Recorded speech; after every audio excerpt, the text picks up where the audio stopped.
بسم اللہ الرحمن الرحیم۔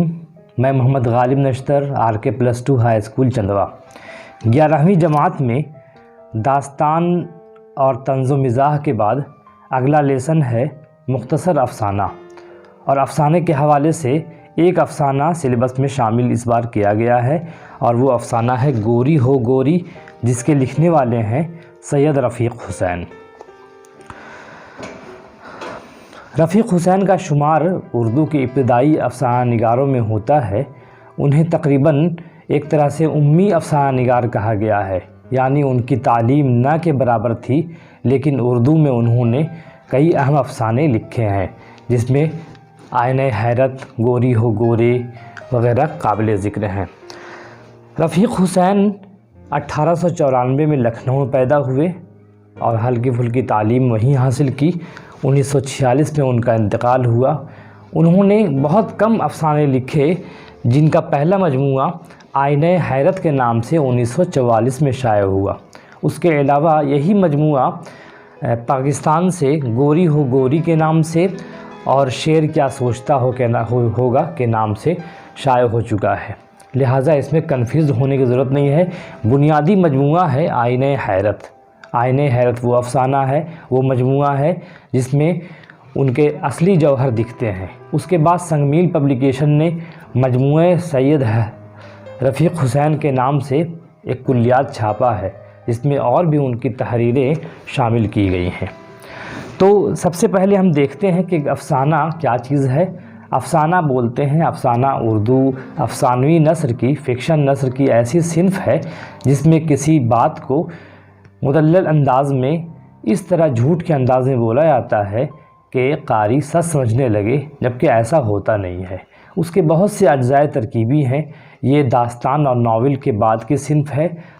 داستان میں جب لوگوں کے پاس فرصت کے لمحات تھے تب داستانیں کہی جاتی تھیں۔ انسان کے پاس جب وقت کم پڑتا گیا اور لوگوں نے اصلی زندگی سے روبرو ہونا شروع کیا، تب انہوں نے داستان کے بجائے ناول کو لکھنا شروع کیا اور پڑھنا شروع کیا۔ لیکن ایک زمانہ ایسا بھی آیا جب ناول کے لیے بھی لوگوں کے پاس کم وقت ہوتے تھے، تب انہوں نے افسانے کا ایجاد کیا۔ افسانہ کی تعریف مختصر یہ ہے کہ ایسی کہانی جو ایک نشست میں پڑھی جا سکے، مطلب 10 منٹ 15 منٹ میں پڑھی جا سکے، 8 صفحہ 10 صفحہ 20 صفحے پر مشتمل ہو، اسے کہتے ہیں افسانہ۔ افسانے کے بہت سے اجزائے ترکیبی ہیں۔ پلاٹ ہے، کردار نگاری ہے، ماجرا نگاری ہے، زبان و بیان ہے، وحدت خیال ہے، بہت سی چیزیں ہیں اس کے لیے ضروری ہیں۔ افسانے کا عنصر کیا ہوتا ہے کہ زندگی کی کسی ایک خاص لمحے کو بیان کیا جاتا ہے، اور وہ لمحہ ایسا مضبوط لمحہ ہوتا ہے جسے کہانی کی شکل دی جا سکتی ہے۔ سید رفیق حسین کا افسانہ گوری ہو گوری ایک گائے کے کردار کو، اس کی محبت کو پس منظر کے طور پر بیان کیا گیا ہے۔ سب سے پہلے ہم اس کا متن پڑھیں گے۔ چوماسے کی اندھیاری رات تھی، بھیگی بھیگی ٹھنڈی ہوا چلتی تھی، جھینگروں نے جھنکار مچا رکھی تھی، میڈک بول رہے تھے ٹر ٹر ٹر، پیپل کے سوکھے ڈلے پر الو کہتا تھا ہک ہو، بسنتی نے کروٹ لی، پھر منہ پر تھپڑ مارا، بولی ہائے رے اے رام کیسے ڈانس لاگیں۔ 6 مہینے کا بچہ پاس لیٹا تھا، اس کے پاس ہاتھ رکھ لیا اور بسنتی بولی مری جائے، پھر آئے بیٹھا، بولت کیسے ناز بیٹا، ہک ہو۔ مطلب پورا منظر ایسا ہے کہ برسات کی اندھیری کی رات ہے اور بارش ہونے والی ہے۔ بارش کے بعد جو منظر ہوگا اس کو ہم خلاصے میں بیان کریں گے۔ خلاصہ یہ ہے کہ بارش ہو رہی ہے، رات میں بارش شروع ہو گئی ہے، لوگ سوئے ہوئے ہیں، اور پھر لوگ بھگدڑ مچ جاتی ہے اور لوگ بھاگنے لگتے ہیں، اور اس وقت کا کیا منظر ہوتا ہے اس کو ہم دیکھتے ہیں خلاصے میں۔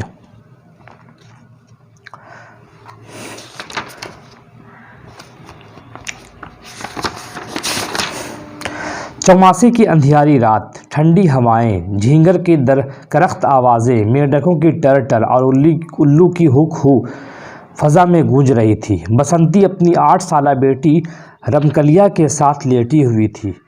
الو کی آواز سے ڈر کر بسنتی نے گھبرا کر مادھو کو اٹھایا اور اس سے کہا گھر میں پانی بھر گیا، بھیکا اور رمکلیا کو جگا لو۔ مادھو آنکھیں ملتے ہوئے اٹھ بیٹھا تو اس نے گھر میں پانی بھرا دیکھا اور حیرت سے بولا، جو کا ہوا رے؟ دونوں بچے بھیکا اور رمکلیا بھی جاگ گئے۔ دودھ پیتا بچہ بھی جاگ کر رونے لگا۔ مادھو اسے ڈانٹ کر چپ کرانے لگا۔ پانی کے چڑھنے کی آوازیں آ رہی تھی۔ بچے بسنتی سے چپٹ گئے۔ مادھو دروازے کی طرف جانے لگا تو بسنتی روئی، اجی دعوت کہاں ہو جی؟ باہر سے کسی کی آواز آئی، مادھو بھیا باڑھ آ گئی ہے۔ جانور چلانے لگے، ہلچل مچ گئی، سب جاگ گئے۔ رامو نے رمکلیا کو کوٹھے کی سیڑھیوں پر کھڑا کر دیا، بھیکا کو گود میں لیا اور سامان سمیٹنے لگا۔ بسنتی لڑکی کو گود میں لے کر اس کی مدد کرنے لگی۔ شور اٹھا، بھاگو، پانی رانوں تک آ گیا۔ پھر دیکھتے ہی دیکھتے پانی کمر تک آ گیا۔ بسنتی نے روتے ہوئے ہنسکلی نکالنے کو کہا، تو چل میں لاتا ہوں۔ بسنتی نے بستر اور کھانے کے سامان کو بھی حصے میں لینے کے لیے کہا۔ اتنے میں کچھ لوگ گھر میں آ گئے اور ان دونوں کو باہر کھینچ لیا۔ بسنتی اوڑھے بچھونے، کھانے اور پینے کے لیے ہی تڑپتی رہی۔ اس گڑبڑ میں سب کچھ وہیں رہ گیا۔ اندھیرا ہو گیا۔ بسنتی نے رمکلیا کو اٹھانے کے لیے کہا۔ کسی نے جواب دیا کہ اسے اٹھا لیا ہے تو باہر نکل۔ سب باہر نکلے اور اندھیرے میں ایک دوسرے سے بچھڑ گئے۔ اندھیرے میں لوگ ایک دوسرے کو آواز دیتے رہ گئے۔ ڈکراتی بھینس، چلاتی گائیں، ممیاتی بکریاں، روتے بچے، سہمی ہوئی عورتیں، پکارتے مرد، سب بھیگے پانی ٹپ ٹپاتے ریل کی پٹری پر چڑھے۔ اندھیری رات میں سونی آبادی آباد ہو گئی۔ تھوڑا اطمینان ہوا تو آدمیوں کی مردم شماری اور جانوروں کی گنتی کی گئی۔ معلوم ہوا کہ ایک چمار کا لڑکا اور رمکلیا کم تھی۔ دونوں کے ماں باپ اپنے بچوں کے واسطے بلک بلک کر رونے لگے۔ ساتھ ہی مادھو کی گائے گوری بھی کھڑی اتراتی تھی۔ کنواں کنواں کر کے وہ بچھڑ گئی تھی۔ روتی ہچکیاں لیتی بسنتی کے پاس بولتی ہوئی گائے آئی۔ بسنتی نے اس کے گردن میں باہیں ڈال دی اور روئی۔ گائے نے بھی اس کا ساتھ دیا۔ گائے نے چلا چلا کر اور رمکلی نے رو رو کر صبح کر دی۔ صبح ہونے پر لوگوں نے پردے کی طرف دیکھا لیکن وہاں کچھ باقی نہ تھا۔ ادھر رمکلیا پھر پانی سے ڈرتی رہی۔ ایک کونے میں وہ بیٹھی تھی اور دوسرے کونے میں سانپ کوڑلی مارے بیٹھا تھا۔ رمکلیا نے ڈر کے مارے آنکھیں موند لیں۔ اس وقت اس کے کان میں گوری کی آواز پڑی۔ اس نے گوری ہو گوری کہہ کر اسے چیخ چیخ کر بلایا، مگر گوری نے اس کی طرف رخ نہ کیا بلکہ اس طرح چلی گئی جیسے اس کا بچھڑا تھا۔ اس نے دیکھا بچھڑا کھونٹے سے بندھا ہے اور پانی اگر ایک انچ بھی بڑھ جائے گا تو ناک تک ڈوب جائے گا۔ وہ رمکلیا کی طرف آئی۔ ادھر رمکلیا ڈر کے مارے بے ہوش ہو چکی تھی۔ گائے نے زبان سے چاٹ چاٹ کر اسے ہوش دلایا اور گوری گائے کی پیٹھ سے چپک گئی اور اسے لے کر پھر بچھڑے کی طرف آئی اور اس کے چکر لگانے لگی۔ رمکلیا سمجھ گئی اور رسی کھول دی۔ بچھڑا آزاد ہو گیا اور گائے دونوں کو لے کر اسی ریل کی پٹری کی طرف آ گئی۔ بسنتی نے اسے دیکھا، گوری میاں کی جے کے نعرے لگایا۔ بچوں، کہانی سننے سے معلوم ہوا کہ اس کہانی میں سید رفیق حسین ایسے افسانہ نگار ہیں جنہوں نے جانوروں کی کہانی بیان کی ہے۔ اردو میں چند افسانہ نگار ایسے ہیں جن کا اختصاص یہ ہے کہ انہوں نے جانوروں کی کہانی بیان کی ہے۔ اس میں ایک اہم نام ابوالفضل صدیقی کا بھی ہے۔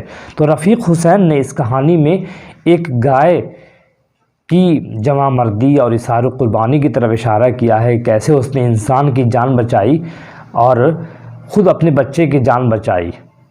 تو اگر اس طرح کے معروضی سوال آئیں گے تو پہلے یہی دیکھنا ہوگا رفیق حسین پیدا ہوئے 1894 میں، ان کا انتقال ہوا 1946 میں، اور ان کا ایک افسانوں کا مجموعہ آئینہ حیرت کے نام سے ہے جو 1944 میں چھپا، اور گوری ہو گوری صنفی نوعیت سے افسانہ ہے۔ بہت شکریہ۔